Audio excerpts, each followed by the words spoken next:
আমরা অতীতের যে ব্যাড ব্রাদার্স 8-10 জন ছিলাম, আবার বর্তমান ওমরন ফায়ারে যে টিম মেম্বার আছে বা ভাই ব্রাদার্স টিমে যারা আছে বা মোরসালিন শাকিল ভাই যারা আছে, এরাও মানে সবাই প্রায় যদি একত্রিত হয়ে ধরেন বাইরের কান্ট্রির মতো যদি একটা ওই যে কোলাবরেশন করে মিট আপ যে হয়, অন্যান্য ইউটিউবারের সাথে কোলাবরেশন করে এক জায়গায় সবাই আসে, ওইখানে সবার অডিয়েন্স আসে, সবার সাথে একটা স্টেজ প্রোগ্রামের মাধ্যমে মানে সবাই পাইতে থাকে, মানে একটা অন্যরকম ভালো লাগে কাজ করে। যদি এরকম কিছু হয়, ধরেন আমাদের সবাই যদি এরকম একদিন কোন একটা স্টেজে উঠতে পারে, আগে যারা ছিল এখন বর্তমান যারা আছে সবাই, তো বোঝেন যে ওই জিনিসটা আসলে ইমাজিন করলেও ভালো লাগে যে না, এখন যেহেতু সবার ভিতরে রাগক্ষোভ নাই, চাইলে একদিন সবাই দেখা করতে পারে। আর ওই দিন মনে করেন পুরো বাংলাদেশ বা আমাদের যত অডিয়েন্স আছে সবার জন্য ওই প্রোগ্রামটা উন্মুক্ত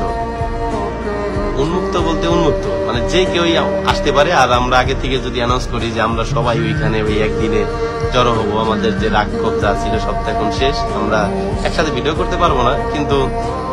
যার যার মতো মনের যে কষ্ট আছে সবকিছু এখানে প্রকাশ করে সব শেষ করে দিলাম।